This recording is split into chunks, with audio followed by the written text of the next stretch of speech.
বিশাল আয়োজন বুলি ক'ব লাগিব কাৰণ তৃতীয়বাৰৰ কাৰণে অসমত NDA চৰকাৰ গঠন কৰিবলৈ গৈ আছে আৰু দ্বিতীয়বাৰৰ বাবে মুখ্যমন্ত্ৰী হ'বলৈ আগবাঢ়িছে এক প্ৰকাৰ মুখ্যমন্ত্ৰী হিমন্ত বিশ্ব শৰ্মা। গতিকে এই মুহূৰ্তত খানাপাৰাত এক উত্তপ্ত পৰিৱেশ বিৰাজ কৰিছে। নিশাৰ পৰা ইয়াত বিশাল আকাৰৰ প্ৰেক্ষাগৃহ নিৰ্মাণ কাৰ্য চলি আছে আৰু পূৰ্বতকৈ এইবাৰ কিছু পৃথক হ'ব এই শপত গ্ৰহণ অনুষ্ঠান, কাৰণ এই শপত গ্ৰহণ অনুষ্ঠানক লৈ যথেষ্ট ব্যস্ততা দেখিবলৈ পোৱা গৈছে NDA চৰকাৰৰ লগতে মিত্ৰ দলসমূহৰ মাজতো। আৰু এইবাৰ বাস্তুশাস্ত্ৰ অনুসৰি আমি পুৱাৰ ভাগত কৈছিলোঁ যে এইবাৰ কিছু নীতি নিয়মৰ মাজেৰে বাস্তুশাস্ত্ৰ অনুসৰি প্ৰেক্ষাগৃহ নিৰ্মাণ কৰা হৈছে আৰু তাতোতকৈ কেইটামান তথ্য আমাৰ হাতত আহি পৰিছে যে এই যি প্ৰেক্ষাগৃহ নিৰ্মাণ কৰা হৈছে দক্ষিণ দিশে নিৰ্মাণ কৰা হৈছে উত্তৰমুৱাকৈ, আৰু পূৰ্বে যিসমূহ খানাপাৰা পশু চিকিৎসা মহাবিদ্যালয় খেলপথাৰত প্ৰেক্ষাগৃহ নিৰ্মাণ কৰিছিল প্ৰত্যেকটো চৰকাৰী অনুষ্ঠানৰ প্ৰেক্ষাগৃহ আছিলে পশ্চিম দিশে নিৰ্মাণ কৰিছিল আৰু উত্তৰমুখে কৰিছিলে। এইবাৰ বাস্তুশাস্ত্ৰ অনুসৰি সেইধৰণে স্থাপন কৰা হৈছে। আৰু দ্বিতীয়তে এইবাৰ প্ৰেক্ষাগৃহৰ ভিতৰত পিছফালৰ পৰা দক্ষিণ দিশে এখন গেট আছে, সেই গেটখনেদি প্ৰধানমন্ত্ৰী আৰু VVIP সকল প্ৰৱেশ কৰিব আৰু প্ৰধানমন্ত্ৰীৰ গাড়ী প্ৰেক্ষাগৃহৰ ভিতৰলৈকে প্ৰায় 30 ফুট ভিতৰলৈকে প্ৰৱেশ কৰিব পৰাকৈ এটা ৰাস্তা নিৰ্মাণ কৰি থকা হৈছে আৰু সেই প্ৰধানমন্ত্ৰীৰ গাড়ী এইবাৰ প্ৰেক্ষাগৃহৰ ভিতৰলৈকে প্ৰৱেশ কৰিব আৰু পোনে পোনে প্ৰেক্ষাগৃহত উপস্থিত হ'ব প্ৰধানমন্ত্ৰী। যিহেতু তেওঁ বৰজাৰ বিমানবন্দৰলৈ আহিব, তাৰ পৰা হেলিকপ্টাৰ যোগে নাৰেংগী সেনা চাউনীলৈ আহিব আৰু নাৰেংগী সেনা চাউনীৰ পৰা 6 মাইল হৈ পেলাই তেওঁ প্ৰধানমন্ত্ৰী আহিব দক্ষিণ দিশে থকা গেটখনেৰে প্ৰৱেশ কৰিব খানাপাৰা পশু চিকিৎসা মহাবিদ্যালয় খেলপথাৰৰ প্ৰেক্ষাগৃহত। আৰু ইতিমধ্যে প্ৰেক্ষাগৃহৰ ভিতৰত কেইবাটাও কোঠা নিৰ্মাণ কৰা হ'ব। সেই তাত থাকিব ডাইনিং হল, জিৰণি কক্ষ থাকিব, এটা অস্থায়ী চিকিৎসা কেন্দ্ৰ থাকিব, লগতে যিসকল VVIP আহিব তেওঁলোক বহিব পৰাকৈ বিশেষ ব্যৱস্থা থাকিব, খাদ্যৰ ব্যৱস্থা থাকিব। যিহেতু অনুষ্ঠানটো যথেষ্ট বৃহৎ পৰিসৰত অনুষ্ঠিত হ'ব, প্ৰায় 2 লক্ষাধিক লোকৰ সমাগম হ'ব, প্ৰতিটো মণ্ডল প্ৰতিটো বুথৰ সভাপতি সম্পাদকসহ কাৰ্যকৰ্তাসকল উপস্থিত থাকিবলৈ ইতিমধ্যে নিৰ্দেশ দিয়া হৈছে। একেলগে ভাৰতৰ NDA শাসিত প্ৰত্যেকখন ৰাজ্যৰে মুখ্যমন্ত্ৰী আৰু উপমুখ্যমন্ত্ৰী উপস্থিত থাকিব, কেইবাগৰাকীও কেন্দ্ৰীয় চৰকাৰৰ মন্ত্ৰী ইয়াত উপস্থিত থাকিব। সমান্তৰালভাৱে উত্তৰ পূৰ্বাঞ্চলৰ NDA শাসিত আটাইকেইখন ৰাজ্যৰে মুখ্যমন্ত্ৰী উপস্থিত থাকিব। গতিকে এক বিশাল আয়োজন হৈছে আৰু 2 লক্ষাধিক লোকৰ সমাগম হ'ব এই অনুষ্ঠানলৈ। তাতোতকৈ অধিক লোকৰ সমাগম হোৱাৰ আশা কৰা হৈছে, কাৰণ কেৱল বিজেপিৰ কাৰ্যকৰ্তাসকলেই নহয় বা বিজেপিৰ শুভাকাংক্ষীসকলেই নহয়, সাধাৰণ ৰাইজো ইয়ালৈ আহিব পাৰিব বা আপুনি যদি অকণমান দেখুৱাই আমাৰ দৰ্শকক যে কি ধৰণে আপুনি পূৰ্বৰ বাতৰিটো কৈছে যে এইবাৰ অকণমান ঠাইডোখৰ সলনি কৰা হৈছে, দক্ষিণৰ ফালে এইবাৰ এই মঞ্চখন সাজু কৰা হৈছে উত্তৰমুৱাকৈ। আৰু ইয়াত যি আমি দেখিছোঁ বিশাল আয়োজন, হয়তো পৰিসৰ বৃদ্ধি কৰিব পাৰে। আপুনি যদি সামগ্ৰিকৰূপে আমাক যদি গোটেই পৰিৱেশটো দেখুৱাই বিষ্ণু। হয়, মই এতিয়া এই মুহূৰ্তত আছোঁ দক্ষিণ ফালে আছোঁ আৰু এয়া হৈছে উত্তৰ। গতিকে এইবাৰ মঞ্চটো দক্ষিণ ফালে স্থাপন কৰা হৈছে, পিছফালে এখন গেট আছে, সেই গেটখনেদি VVIPসকল প্ৰৱেশ কৰিব। গতিকে এইবাৰ দক্ষিণ দিশে স্থাপন কৰা হৈছে, যিটো কইনাধৰা তিনিআলিৰ পৰা এইফালে খানাপাৰালৈ লাগিছেগৈ যিখন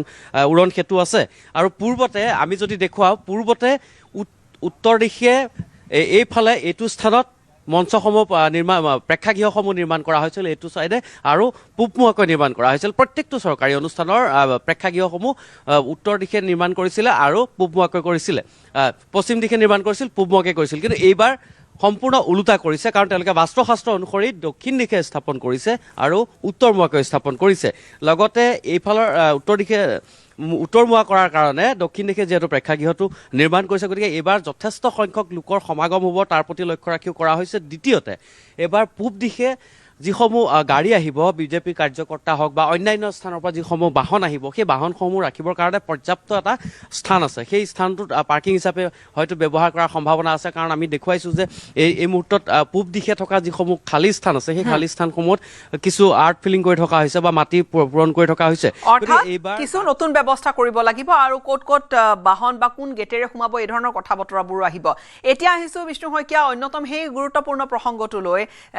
যি প্ৰসংগ হয়তো ৰাইজৰ মনতো আছে যে মুখ্যমন্ত্ৰীয়ে শপত ল'ব, বৃহৎ এয়া এক খানাপাৰা খেলপথাৰত শপত গ্ৰহণ অনুষ্ঠান। কিন্তু মুখ্যমন্ত্ৰীৰ লগত আৰু কেইগৰাকী মন্ত্ৰীয়ে শপত ল'ব বা কোনে কোনে শপত ল'ব পাৰে? প্ৰথম অৱস্থাত মুখ্যমন্ত্ৰীয়ে শপত গ্ৰহণ কৰিব, মুখ্যমন্ত্ৰীক শপত গ্ৰহণ কৰোৱা হ'ব আৰু তাৰপিছত আনুষ্ঠানিকতা ৰক্ষা কৰি 2 বা 3জন মন্ত্ৰীক 2জন বা 3জন বিধায়কক মন্ত্ৰী হিচাপে শপত গ্ৰহণ কৰাৰ পূৰ্ণ সম্ভাৱনা আছে যদিও আটাইকেইজন মন্ত্ৰীকে এই অনুষ্ঠানত শপত গ্ৰহণ কৰা নহয় বা শপত গ্ৰহণৰ মন্ত্ৰিত্বৰ দায়িত্ব দিয়া নহয় পৰৱৰ্তী সময়ত সেয়া নিয়াৰিকৈ কৰি যাব কাৰণ আনুষ্ঠানিকতা ৰক্ষা কৰিবৰ কাৰণে প্ৰথমতে 2 বা 3জন মন্ত্ৰীক হয়তো ইয়াত মন্ত্ৰী হিচাপে শপত গ্ৰহণ কৰাৰ পূৰ্ণ সম্ভাৱনা আছে আৰু যিহেতু বিধানসভাৰ অধিৱেশনো আহি আছে গতিকে পৰৱৰ্তী সময়ত বিধানসভাৰ অধিৱেশনত হয়তো বাকী কেইগৰাকী দায়িত্ব যিসকলক দিব বা দিয়াৰ কথা চিন্তা কৰিব দলে গতিকে সেইসকলে মন্ত্ৰী হিচাপে শপত গ্ৰহণ কৰিব কিন্তু এইখিনি মুহূৰ্তত আমাৰ হাতত পৰা তথ্য অনুসৰি এটা কথা স্পষ্ট বা নিশ্চিত যে মুখ্যমন্ত্ৰীৰ লগতে 2 পৰা 3গৰাকী মন্ত্ৰীয়ে শপত গ্ৰহণ কৰিব যদিও তেওঁলোকক কোনো প্ৰথম অৱস্থাত কোনো ধৰণৰ বিভাগ আবণ্টন নিদিয়ে প্ৰথম অৱস্থাত তেওঁলোকে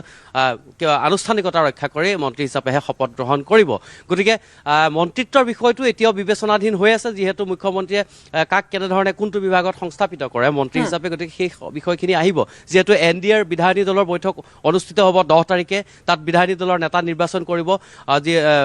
JP নাড্ডা আহিব নায়ব সিং চেইনি হাৰিয়ানাৰ মুখ্যমন্ত্ৰী এই দুজনক পৰ্যবেক্ষক আৰু সহপৰ্যবেক্ষক নেতা নিৰ্বাচিত হোৱাৰ পিছত বা যি সিদ্ধান্ত লোৱা হ'ব তাৰ পিছতে কথা বতৰাবোৰ আগবাঢ়িব আৰু হয়তো আপুনি কোৱাৰ ধৰণেৰে 2 বা 3গৰাকীয়ে বা 4গৰাকীয়ে হয়তো শপত ল'ব পাৰে কেবিনেট মন্ত্ৰী হিচাপে কিন্তু লগতে আন কিছু প্ৰসংগ নতুন চৰকাৰ বুলি কোৱাৰ লগালগ নতুন মন্ত্ৰীসভা বুলি কোৱাৰ লগালগ এই প্ৰশ্নটো থাকে যে মুখ্যমন্ত্ৰী পদ আৰু মুখ্যমন্ত্ৰী পদৰ লগতে কোন দলক যিহেতু NDA ইয়াত কেইবাটাও দল আছে কোন দলৰ কিমান গৰাকী ইয়াত মন্ত্ৰী প্ৰতিনিধি থাকিব পাৰে বা মন্ত্ৰী কেবিনেট মন্ত্ৰী কোন দলৰ কিমান গৰাকী কৈ দিব পাৰে পূৰ্বতে আমি দেখিছো অগপৰ মন্ত্ৰী আছে BPF এ মন্ত্ৰিত্ব পাইছে পূৰ্বতে UPPL এ পাইছে কি কয় বিষ্ণু আচ্ছা এইবাৰ যেহেতু একক সংখ্যাগৰিষ্ঠতা লাভ কৰিছে বিজেপি দলে গতিকে তেওঁৰ লগত থকা মিত্ৰ দলসমূহো আছে গতিকে অগপৰ যেহেতু 10খন আসন আছে BPFৰ 10খন আসন আছে কিন্তু তাতোতকৈ অধিক আসন বিজেপি দলে লাভ কৰিছে কিন্তু মিত্ৰতা ধৰ্ম অনুসৰি যেহেতু 2টা দলকে লগত ৰাখি আগবাঢ়ি যাব বিচাৰিছে NDA মিত্ৰজোঁট গতিকে 2টা দলকে মন্ত্ৰীপদ যচা হ'ব NDAৰ ফালৰ পৰা বিজেপি ফালৰ পৰা কিন্তু সম্ভাৱনা আছে যে বিজেপি যি ধৰণে আগতে মন্ত্ৰীপদ বিলাই দিছিল বা মন্ত্ৰীৰ দায়িত্ব দিছিল অগপ দলৰ পৰা দুজন মন্ত্ৰী আছিল BPF UPPLকো মন্ত্ৰীপদ দিছিল গতিকে এইবাৰ হয়তো অগপ দলক 2খন আসন দিয়াৰ সম্ভাৱনা আছে পূৰ্বৰ দৰে আৰু BPFক হয়তো 1খন আসন দিয়াৰ সম্ভাৱনা আছে কিন্তু এই মুহূৰ্তত আপুনি নিশ্চিতভাৱে ক'ব নোৱাৰে যে অগপক 2খন আসন দিব কিন্তু UPPLক BPFক এটা মন্ত্ৰী দিব নে 2জন মন্ত্ৰী দিব হাগ্ৰামা মহিলাৰীও কৈছে যে বাজেট লাগে মন্ত্ৰিত্বৰ পিছৰ কথা বা মন্ত্ৰিত্ব লাগে নালাগে এই প্ৰশ্নটো তেওঁ কৈছে যে BTR বাবে বা BTCৰ বাবে বাজেট অধিক লাগে লক্ষণীয় হৈ পৰিব বিষ্ণু শইকীয়া আমি বিদায় লৈছো আপোনাৰ পৰা ধন্যবাদ আমাক এইখিনি আপডেট আপুনি সামগ্ৰিক ৰূপে জনালে